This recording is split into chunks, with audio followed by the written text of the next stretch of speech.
माता जी प्रणाम। आप कुछ घबराए हुए जान पड़ रहे हो। क्या बताऊं, तुम देख रहे हो कुछ दिनों से मन अधीर सा रहता है। आज के स्वप्न ने तो सारे संकोच धूल में मिला दिए। भ्राता जी, स्वप्न की बात तो बिल्कुल निर्मूल होती है।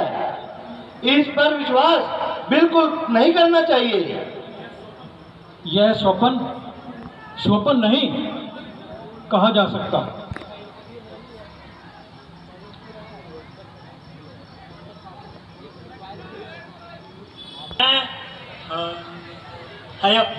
अयोध्या आया हूँ महाराज। आपको वहाँ पे ही बुलाया। बात है, पिताजी तो कुशल पूर्वक हैं। भाई राम, भाई लक्ष्मण, सभी अयोध्यावासी कुशल पूर्वक है ना? आपको जल्दी बुलाया। बोलता क्यों नहीं? क्या सब ठीक है? जल्दी बुलाया। हाँ, आपको। अजीब आदमी है।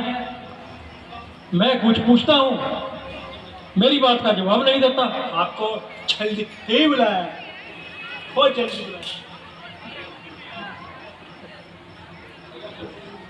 भैया शत्रुघ्न, लगता है अयोध्या में कुछ ठीक नहीं है। आपको जल्दी बुलाया। मेरा स्वप्न भी निराकार नहीं हो सकता। अवश्य कोई बात है। बिना समय के दूत का आना और मेरा दुःस्वप्न आना कोई ना कोई आशंका दर्शाता है। आओ अयोध्या की ओर चलते हैं, वहां के हालात का पता लगाते हैं। नगरी की ये हालत, मुंडेरों पर कौवे बोल रहे हैं, बाजारों में सयार डोल रहे हैं, पशु चरना छोड़ आलस में पड़े सोते हैं।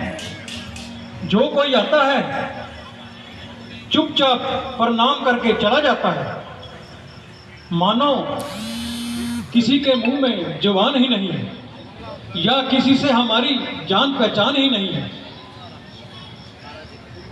दिशाएं रो रही हैं, कुल नगर में शोक छाया है। विधाता क्या अपशकुन इन आंखों को आज दिखाया है।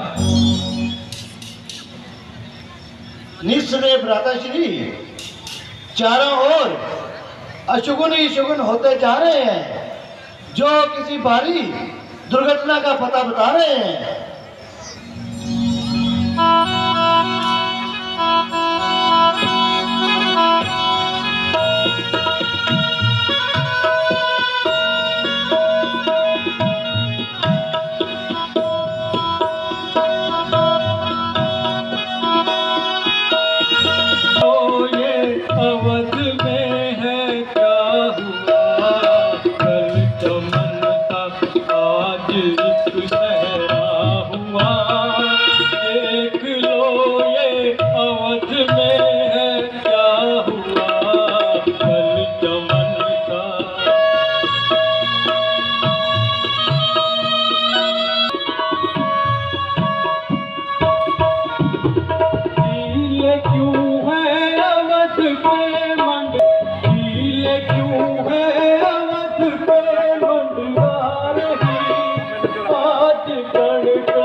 इसी के शोक में देखो सकल घर बार रोते हैं, कहीं बच्चे बिलखते हैं, कहीं परिवार रोते हैं। हुआ है शोक का संचार अयोध्या की निगाहों में, निराशा छा रही है कुल अयोध्या की हवाओं में। चलो भ्राताश्री, महल में चलकर इसके बारे में पूछते हैं, यहाँ पर हमें कोई नहीं बताएगा। ठीक है चलो।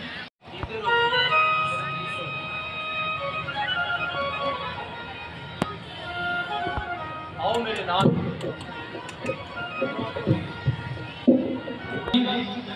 आज आते समय नगरी सोनी सोनी दिखाई पड़ रही थी। पिताजी कहाँ हैं?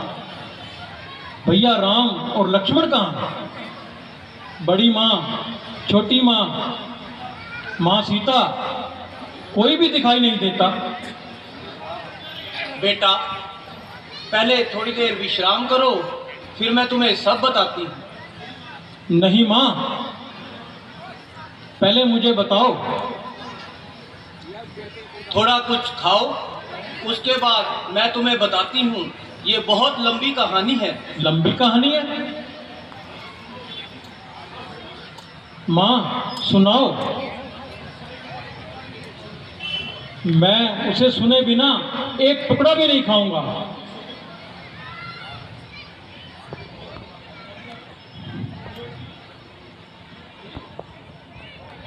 हमारे लिए खुशी की बात है। खुशी की बात है तो कहने में सकुचा क्यों रही हो? कह डालो। कुंवर जी, महारानी शायद अपनी बढ़ाई नहीं कर सकती। मैं कहती हूं, सुनो, आप सब अयोध्या के राजा बन गए हो। हैं? पिताजी कहाँ हैं? बेटा, शौक है, तुम्हारे पिताजी स्वर्ग सुधार गए। नहीं।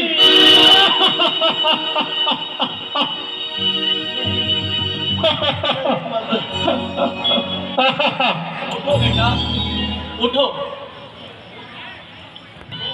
क्या रोना? क्या सचमुच पिताजी हमें छोड़कर चले गए?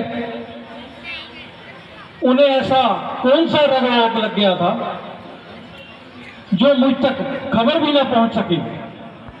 भैया राम कहाँ हैं? उनको छोड़कर मुझे राज्य देने का साहस किसने किया?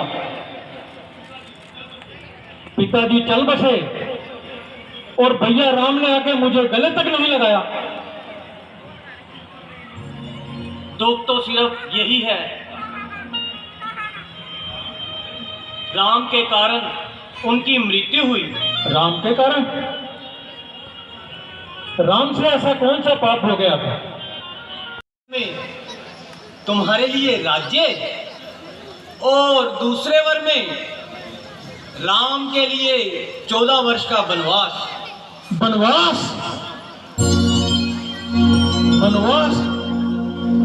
घबराओ नहीं बेटा, वो अकेले नहीं गए, उनके साथ लक्ष्मण और सीता भी गए हैं।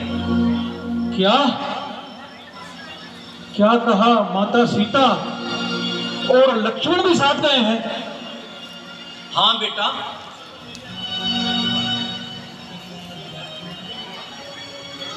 पति के प्राणों को लेकर, अपनी संतान को जंगल में भेजकर, अयोध्या वासी के अरमानों को कुचलकर तुमने अपने कर्तव्य का पालन किया है। शांत रहो बेटा, शांत रहो। शांत हो जाऊं? अयोध्या का सर काटकर मुझे शांति का पाठ पढ़ाती हो? कटाकर सर अयोध्या का मुझे अब शांत करती हो? तुम्हें धिक्कार है 100 बार जो इस तरह की बात करती हो। बेटा अब चुप भी हो जाओ। चुप हो जाओ, मुझे बेटा मत कहना।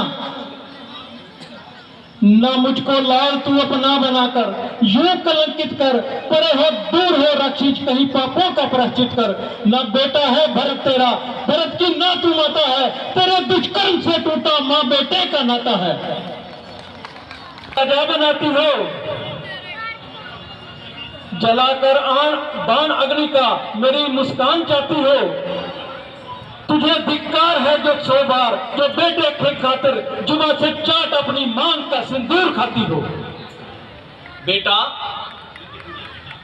फिर कहती है बेटा, जिसने अपने पति की हत्या की, अपनी संतान को वन में भेजा, क्या वो मां है?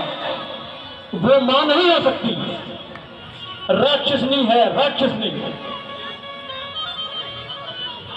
वही माता जो बेटे का उज्जवल नाम करती है, जो कुल मर्यादा पर अपनी जान तक कुर्बान करती है, जो बेटे के बदले पे रहम बदले फिजा बन करके छा जाए, समझ लो माँ के उत्तम नाम को बदनाम करती है।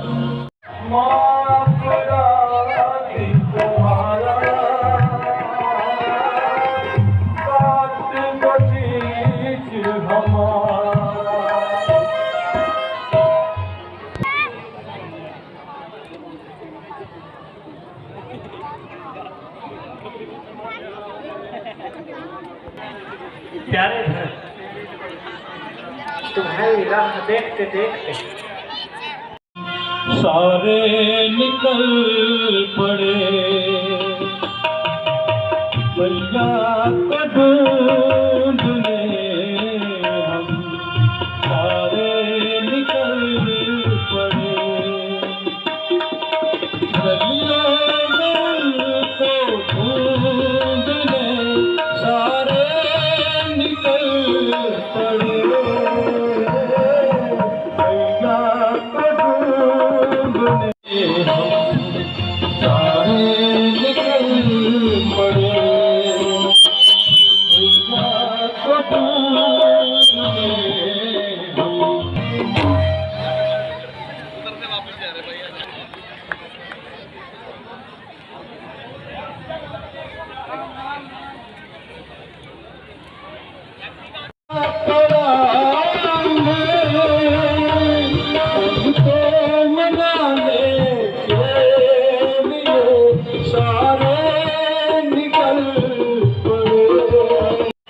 आदरणीय गुलशन भाटिया जी, भाई दर्शन शर्मा जी,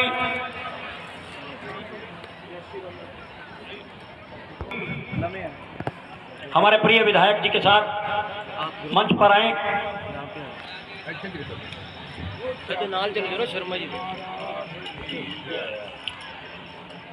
उनकी परंपरा इसलिए भी होती है कि अब दिया ऐसा मोहब्बत जला जाए, इसलिए ये कहा गया कि दीप से दीप जलाते चलो, प्रेम की गंगा बहाते चलो।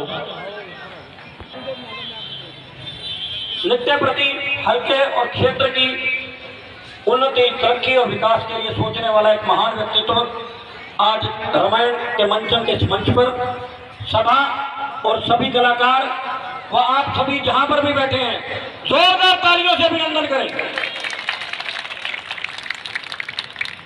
से मुझे ऐसी आशा कदापि नहीं है, क्योंकि वो मेरा भाई है। भाई कैसा? भाई तब था जब निर्मल था, है आस्तीन का साबाद जो कभी बुझाओ का बल था। सेवक का तो धर्म है नित तज पर रहना सेवा में, स्वामी पर आ जाए तो फिर नशवर होना सेवा में, सेवा से दूर रहे तो फिर निष्फल ये पूजा टूट जाए, छूटेंगे नहीं कदापि चरण भले के प्राण।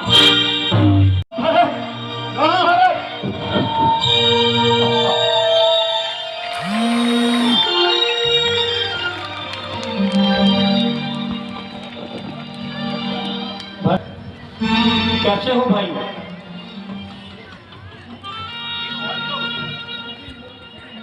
दुखी मन, दुखी हृदय, अब करो स्वामी करुणा, शरण में आ पड़ा हूं, मेरी रक्षा करो स्वामी।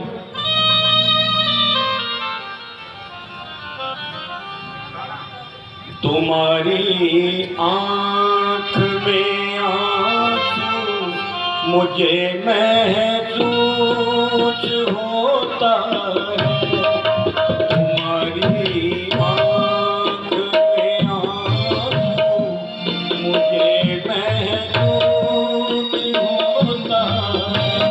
तो लगा लो वही होता विधाता होता है। तुझे मिलकर मैं खुश होगा, भरत फिर तू क्यों रोता है। तुम्हारी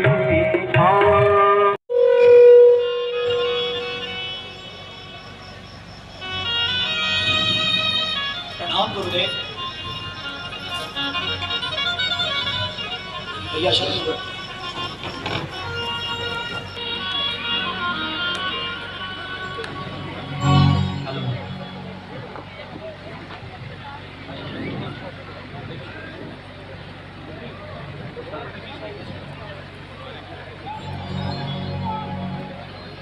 आयुष्मान कहोगे, आयुष्मान। हेलो।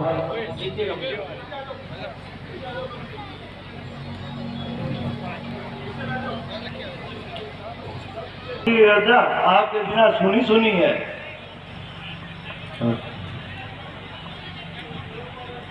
बस यूं ही व्याकुल ना हो भाई, 14 वर्ष बस यूं ही बीत जाएंगे।